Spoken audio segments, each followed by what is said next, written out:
original Bad Boys of Paranormal, and your host for tonight's show, Ghostman and Demon Hunter. Let me take this opportunity to thank the man who is sitting in the third chair right now.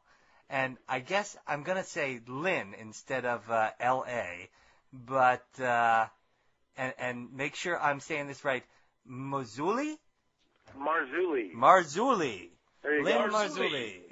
And there he is. See, I could just predict Sean at this point. I've become psychic. It's incredible. Yeah. It's I predicted that Sean was away from his desk in probably the Ghostman studio bathrooms when our guest came on. It happens sometimes. So get a little feedback, brother. Are you getting some on your end there? I am Lynn, not. are you picking up any? I'm getting a nasty echo on the line. Okay, let's see what we can do there. Okay. How's that? Can you guys hear me now? Yeah, I can hear you. I can hear you. Okay, well, maybe that'll There you go. work That's then. better. All right, we got it, Lynn. We got it. So we have you on the show tonight, and of course you've. Could you list off some of the books you wrote? I didn't get them all down. Let's tell people a little bit about Lynn before we go into his books, because all I got to do was say his name, Sean. So. Oh, okay. I didn't know how far you got. So, Lynn, you're here with us tonight at the Ghostman and Demon Hunter show, and what is it exactly you do, Lynn?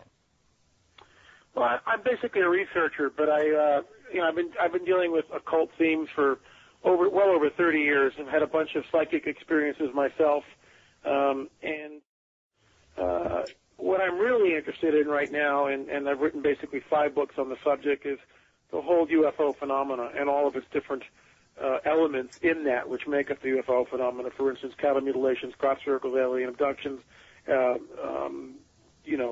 hybridization program, which allegedly is going on. And my new book, The Alien Interviews, has about 17 different interviews with people who have actually experienced up close and personal, had their own encounters, and come in one-on-one with me in an interview situation and answer some very difficult questions, but also talk about their experiences and what's happened to them and where they are now. It's a very interesting book, and if I do say so myself, I weigh in on the end of it with about a 30-page treatise. That's probably too strong of a word. A 30-page paper on what I think the phenomenon is and how it links back into what we would call angelos or messengers, more commonly known as angels. There seems to be I'm getting way ahead of myself here, but that's as always. But that's that's kind of what I'm into. But that opens up a whole can of worms in the sense that once you start to probe the so-called extraterrestrial phenomena, it begs the question: what are we really looking at? Is it interdimensional, or is it really extraterrestrial? And for a long period of time, or for a period of time, I believed it was extraterrestrial. I now believe it is interdimensional, the phenomena. In other words, we're looking at so-called spirit beings from another dimension.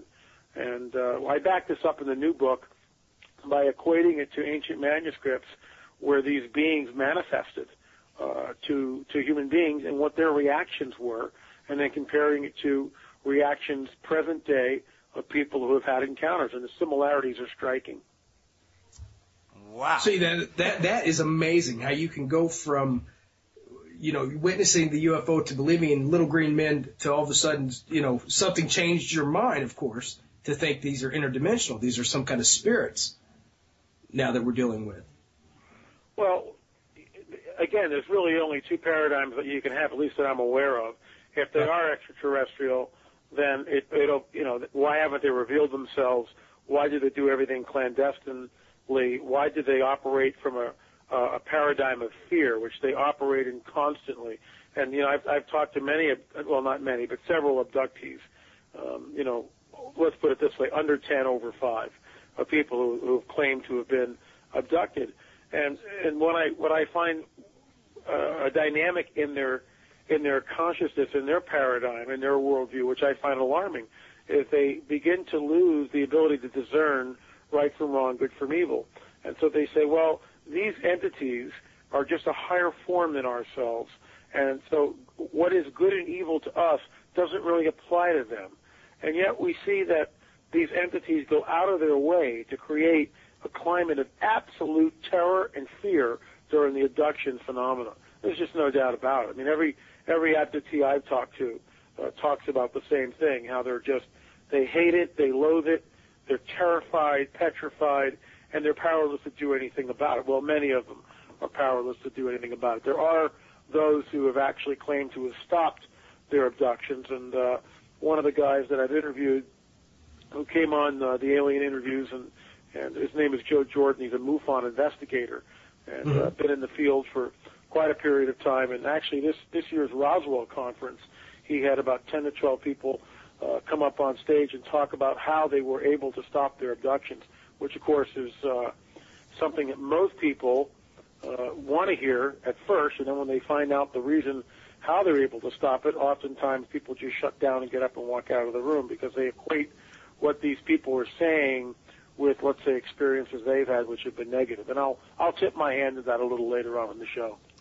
Now, I wanted to ask you a few things about a few different UFO Please do.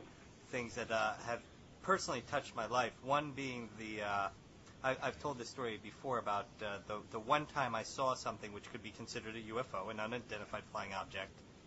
I was getting out of my car and looked up and looked at the Big Dipper. And there were 2 extra stars in the Big Dipper. And as I'm looking at it, I pointed out to a friend of mine, and I'm saying, this is bizarre. Those shouldn't be there. And as we noticed them, they shot off in 2 different directions, came back, shot off again in 2 different directions, came back, zigzagged around each other, and then shot across the night sky in opposite directions faster than anything should have moved. Now, like when they describe UFOs, what kind of experience is that? Is that a close encounter? Is that a sighting? What is that?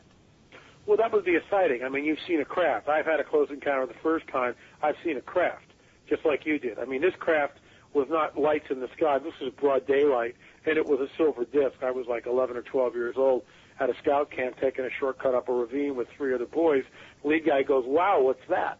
The other 2 guys go, "Yeah, wow, what is that?" I go, "Where?" They go, "There." I look, and there's like the classic, the classic silver disc just sitting there, the blue sky. A couple of times the light glints off of the ship, just under the sunlight just kind of glinting off of it, that type of thing. And we're looking at it, going, "Wow, what is that?" And we saw it for maybe 10 to 15 seconds, maybe 20 seconds at the outside. And all of a sudden the thing shoots up, straight up into the air, like literally in a blink of an eye. You could follow it, but it was gone. It was just like, whoosh, gone. I mean, the speed at which this thing accelerated was, I can't judge that speed. I have no idea what that speed would be because there was no way to discern how far the object was from me. There was no other objects in the sky. I mean, nothing to relate it to. All I know is that literally in a blink of an eye, the thing shot straight up in the air, was gone. And, you've had the same type of an encounter where you've seen something which is, you can't explain it, and it's outside the norm. It's not planes. It's not satellites. Right. It's something else. It's truly an unidentified flying object. Hence the term. I know it's not satellites because when I go camping, I sit out and watch satellites. Yeah, the satellites. Yeah, they're geosyncratic orbits, or I mean, you can tell that you're looking at a satellite usually. It's moving in a very straight line. As quickly, so that's what threw me. But the other experience I had, or I didn't have, but was told to me, and it was told to me in confidence, so I can't give out names or locations. Okay. But the people that were involved were driving their car and parked alongside the road and decided to sleep in their car. And it was one of those El Caminos, so all there was a front seat. And they slept each of their backs to a door, and so they were facing each other. Mm-hmm. They woke up in the middle of the night to hear scratching at the side of the car, and neither of them could move.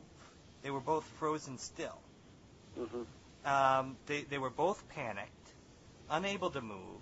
The scratching was moving down the car closer to the door, trying to open the door, and they were just staring at each other. The 2 of them both wide-eyed, looking at each other, when suddenly one of them started just focusing all their attention to their thumb. And eventually, it kind of sounds like the Kill Bill scene where they're like, "Move your big toe." Right. Right. Finally, like, got her thumb to move, and as soon as her thumb moved, they both, were able to jump up, and the person turned the ignition and the keys, and they took off.